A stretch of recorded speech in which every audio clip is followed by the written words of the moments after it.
At the party, I smiled, raised my glass, and tried just for once to enjoy existing in my own skin. That was before my mother grabbed my arm. Before my sister snarled, "She's showing off again."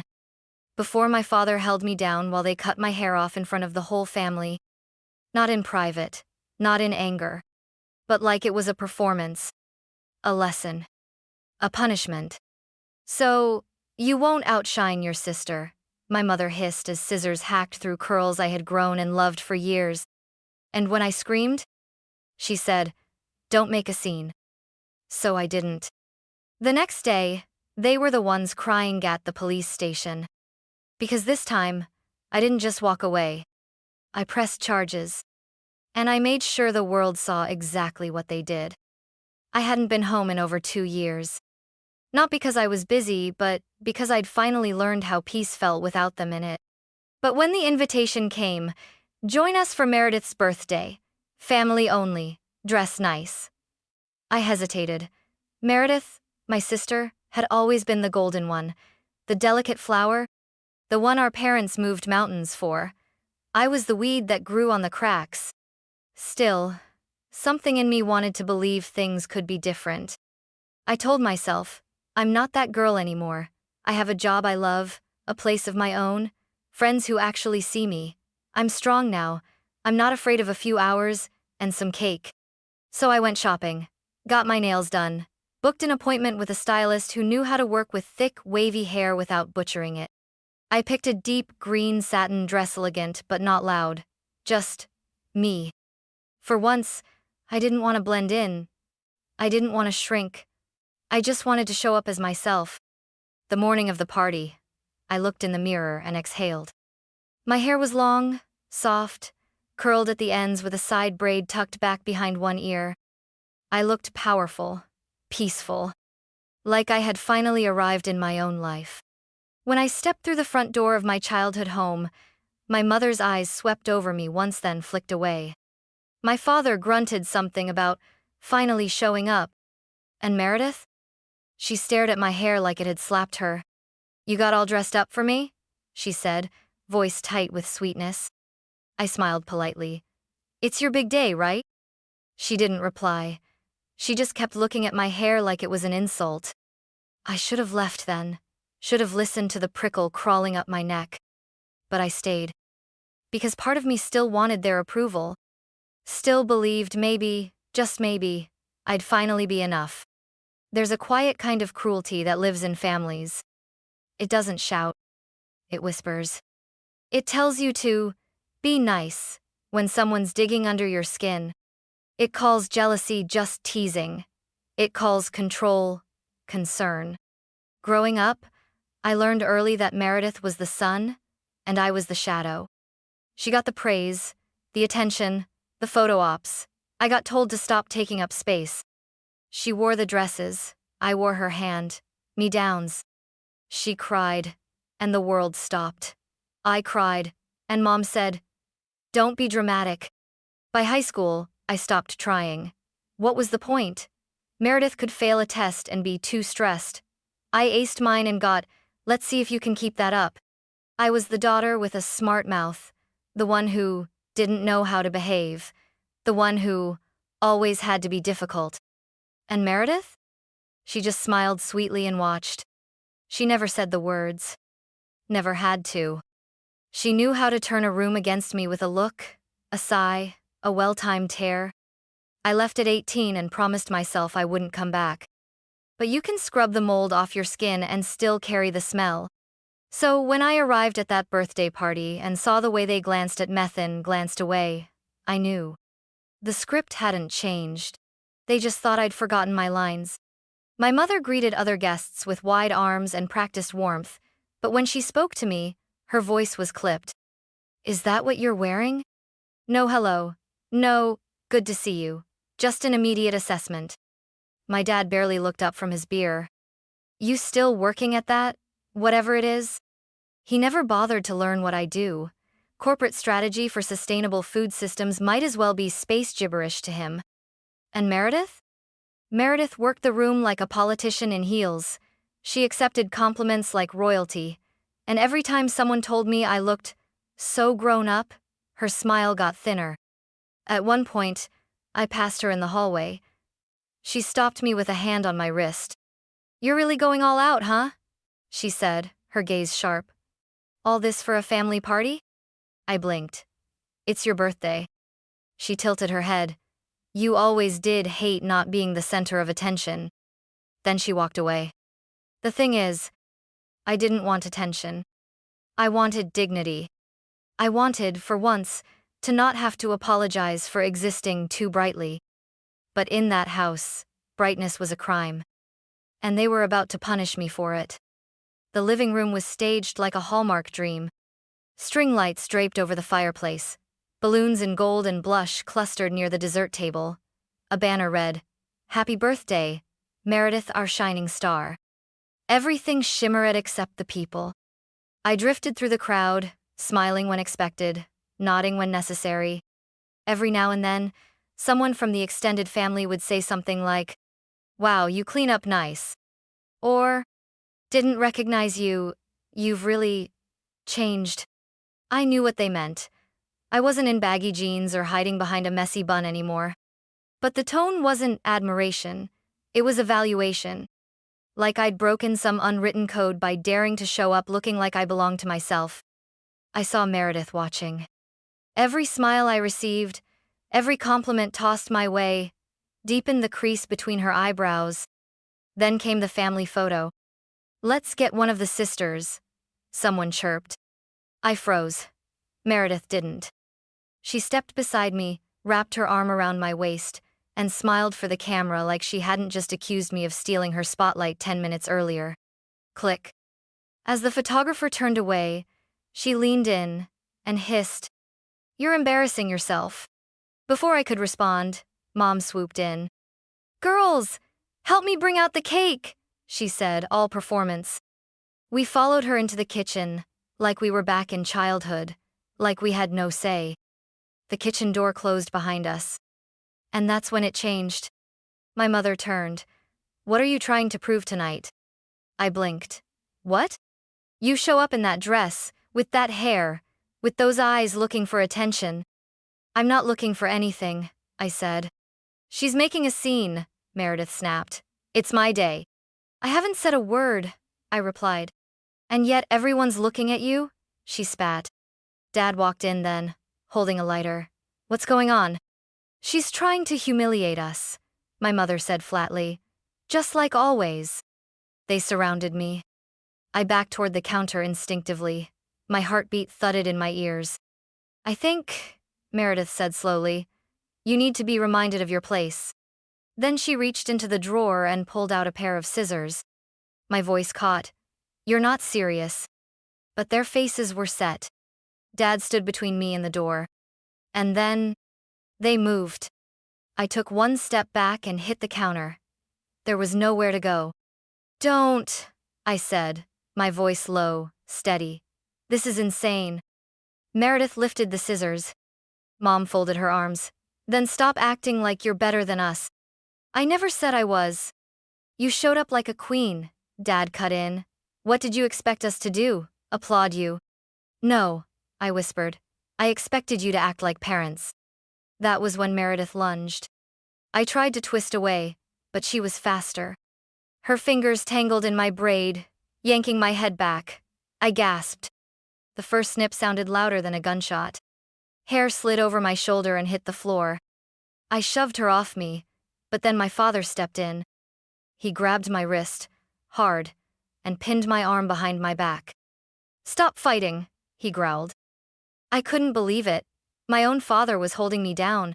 "Dad," I choked, "don't." But Meredith was already back, slicing through strands like she was trimming hedges. The second snip made me flinch. The third made me go numb. They were laughing. Even Mom, who stood to the side like a judge, shook her head in mock disappointment. "She's always been vain," she said. "This'll teach her." Someone opened the door. It was Aunt Caroline. "Oh my God," she gasped, staring at the scene. "What are you doing?" "She's fine," my mom snapped. "Just a haircut." I locked eyes with Caroline. She froze. And then she shut the door. She shut the door. My legs buckled. The scissors kept working. Chunks of hair drifted to the floor like feathers from a dying bird. "Please," I whispered. "Stop." But they didn't. Meredith yanked my head forward. "You like attention, right? Let's see how you handle this." Snip, snip, snip. One last slice, one final tug, and then silence. I stood there, trembling, surrounded by pieces of myself. No one moved. No one apologized. Instead, Mom said, "Now, go wash your face. You look ridiculous." I walked out without a word. No screaming, no breaking dishes, no begging. The party music kept playing in the background like nothing had happened. People sipped wine. Kids ran past me, laughing. And I stood at the base of the stairs, holding fistfuls of my own hair. I made it to the bathroom and locked the door. I didn't look in the mirror. I just slid down the wall, knees pulled to my chest, trying not to shatter. My hands were shaking. Not from fear, from rage. For the first time in my life, I wasn't scared of them. I was done with them. And the next time they saw me, it wouldn't be in this house. It would be in a courtroom. I didn't leave the bathroom for 20 minutes. I couldn't. Every time I stood up, my legs buckled like they were trying to warn me didn't look. But eventually, I did. The mirror was too big to avoid. I forced myself to face it. Hair hung in uneven patches across my jawline. Some parts were nearly bald, others still had long strands dangling like forgotten ribbons. It wasn't just a bad haircut. It was a message. You don't belong here. You never did. Tears burned my eyes, but I didn't let them fall. Not for them. Not anymore. I washed my face. Ran a brush through what was left. Tied it into the tightest, smallest knot I could manage. It didn't help. I looked like someone who had been undone. I stepped out of the bathroom to a hallway full of silence. The party had moved outside, laughter and clinking glasses drifted through the open windows like a bad dream. No one noticed me leave. Not Meredith. Not my parents. Not even the aunt who saw what happened and shut the door. Cowards. All of them. I walked to my car with my keys clenched in my fist, like a weapon. Every step felt heavier, like I was dragging the weight of every time I ever let them convince me I was less. I didn't cry until I was home. And when I did, it wasn't quiet. I screamed. Into a pillow, into the walls, into the echo of my own damn silence. Because it wasn't just the haircut. It was the years, the history, the thousands of tiny cuts before this final, jagged one. I cried until my throat was raw, then sat on the floor of my bedroom staring at my phone. One notification. A video. From someone I barely knew, a second cousin, maybe captioned, "WTF did I just witness?" I hit play. It was 12 seconds. 12 seconds of Meredith yanking my hair, my father pinning my arm, my mother saying, "She asked for it." Laughter. And then, my eyes wide, frozen, exposed. I stared at the screen, numb. Then I hit save. Because I wasn't going to scream into pillows anymore. I was going to make sure they heard me. The next morning, I woke up with swollen eyes and a plan. No more giving them the benefit of the doubt. No more therapy talk about boundaries and healing inner wounds. They hadn't wounded me. They violated me. I sat at my desk, hair still uneven, breath steady, and opened my laptop. Step 1. Save the video in 5 places. Local drive. Cloud. 2 external backups. 1 email to myself titled, "In case they try anything." Step 2. Call a lawyer. I found a local civil litigation firm with a reputation for dealing with domestic abuse and public defamation. When I described what happened, the woman on the other end didn't gasp. She didn't stutter. She just said, "We've seen this before. Would you like to come in today?" I said yes. She gave me the name of someone. Rachel Lynn, partner, specialist in personal injury and family-based assault cases. I showed up to her office 2 hours later. Clean shirt, lip balm, and the haircut they gave me still jagged and visible. Rachel didn't flinch. She watched the video, then sat back and nodded slowly. "This isn't just assault," she said. "It's humiliation, public intimidation, and emotional trauma. You have every right to press charges." I exhaled. Not because I wasn't afraid anymore, but because finally, someone saw it for what it was. Rachel helped me draft a statement. I walked through every detail: the hallway, the scissors, my dad's grip, my mother's silence, Meredith's smirk. I told her about the aunt who closed the door, the other guests who laughed it off, the history decades of being told I was too much, too loud, too dramatic. She wrote it all down. "It's a pattern," she said. "That makes it stronger." Next stop, the police station. Not for revenge, for record. The officer who took my report blinked when he saw the video. Then he called in his supervisor. They both watched it again. No one asked me if I maybe provoked it. No one said, "Are you sure?" They just took the report and then handed me a case number. It was happening. Something real. Something that couldn't be brushed off or buried under a family dinner. That night, I sat on my couch, holding that little slip of paper with the number printed in cheap black ink. I wasn't shaking anymore. I wasn't waiting for their apology. I was preparing for their excuses. And this time I had receipts. I didn't sleep that night. Not because of fear but anticipation. Something inside me had shifted. The years of walking on eggshells, of pretending to be the bigger person, had cracked wide open. And from that crack came fire. The next morning, the phone rang. My mother. I let it ring. Then came a text. "You went too far. This is family, not court. Take it down. We can talk." I didn't reply. She followed with a voicemail. "It was just hair. You're going to destroy our lives over a tantrum?" I saved it. By noon, the police had called to inform me. They'd interviewed my aunt, reviewed the footage, and were proceeding with charges pending formal statements from additional guests. Then Rachel, my lawyer, called. "They're going to panic," she said. "Be ready." She was right. By 2 p.m., my sister posted a Facebook update with a filtered selfie, a long caption, and carefully staged victimhood. "Some people will do anything for attention, even destroy their own family. I love my sister, but I won't be bullied anymore." I didn't flinch. But the comments? They were brutal. People I hadn't spoken to in years chimed in. "Wow, she always had a flair for the dramatic." I heard she cut her own hair and blamed Meredith. Don't air family drama like dirty laundry. It stung. Not because it surprised me, but because it confirmed everything I'd known my whole life. They were never going to protect me. So I protected myself. At 4:37 p.m., I logged into my rarely used Instagram account. I uploaded the video. No filters. No long caption. Just. They said it was just hair. Here's what actually happened. The footage spoke for itself. Me. Screaming. Dad holding me down. Meredith slicing.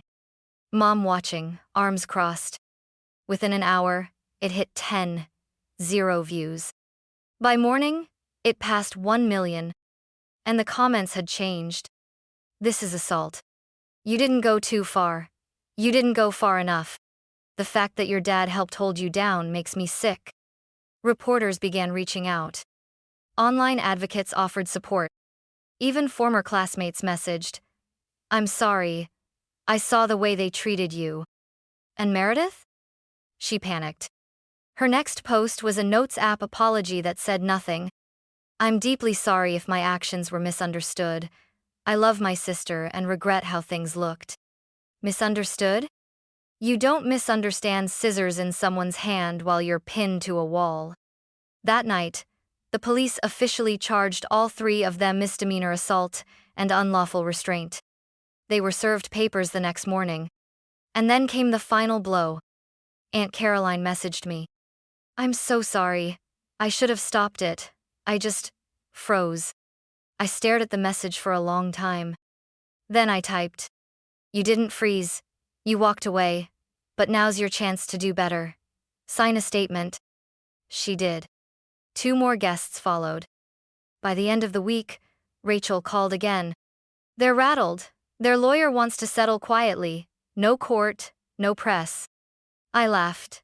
Not because it was funny, but because it was predictable. They weren't afraid when they humiliated me in front of 20 people, I said. They're only afraid now that the world's watching. That night, I did something small but symbolic. I took the trash bag filled with the hair they'd cut off and threw it away. Not in mourning, but in reclamation. It was never about the hair. It was about control. About erasure. And I wasn't going to be erased anymore. Not by blood. Not by fear. Not by anyone. 2 weeks later, I sat in a salon chair under warm lights that didn't hum like interrogation bulbs. The stylist, a soft-spoken woman named Adrienne, ran her fingers gently through what remained of my hair. She didn't say, "Oh no." She didn't ask, "What happened here?" She just said, "Let's make this yours again." I almost cried. She didn't try to fix what they did. She didn't talk about restoring or hiding damage. She shaped what was left with care and intention, letting each snip be a quiet declaration of reclamation. When she finished, she turned the chair slowly to face the mirror. For the first time since the party, I looked. Really looked. And I saw someone powerful. Someone who had been broken, humiliated, gaslit and had still chosen to fight. The haircut wasn't even. It wasn't traditional. But it was mine. And for the first time in years, so was my reflection. That evening, I opened my inbox. Another message from my mother. "You've made your point. Can we please move past this?" I didn't reply. Because she was wrong. I hadn't made my point. The world had made theirs. People showed up for me in ways she never had. Strangers offered support. Survivors shared their stories. A small community formed in the comment section of that 12-second video, each person echoing the same thing. I thought I was alone. But I wasn't. And neither were they. A month later, the case closed. They were convicted. Fined. Meredith had to attend court-ordered therapy. My father lost access to his gun license. My mother, well, she faded from social circles in quiet disgrace. I didn't celebrate. Justice, real justice, isn't a parade. It's the quiet right to feel safe in your own skin again. And I'd earned that. Now, when I walk into a room, I don't shrink. I don't apologize for wearing red lipstick or laughing too loud. And if someone ever dares to lay a hand on me again, they won't find silence. They'll find fire. And maybe, just maybe, a mirror they can't look into.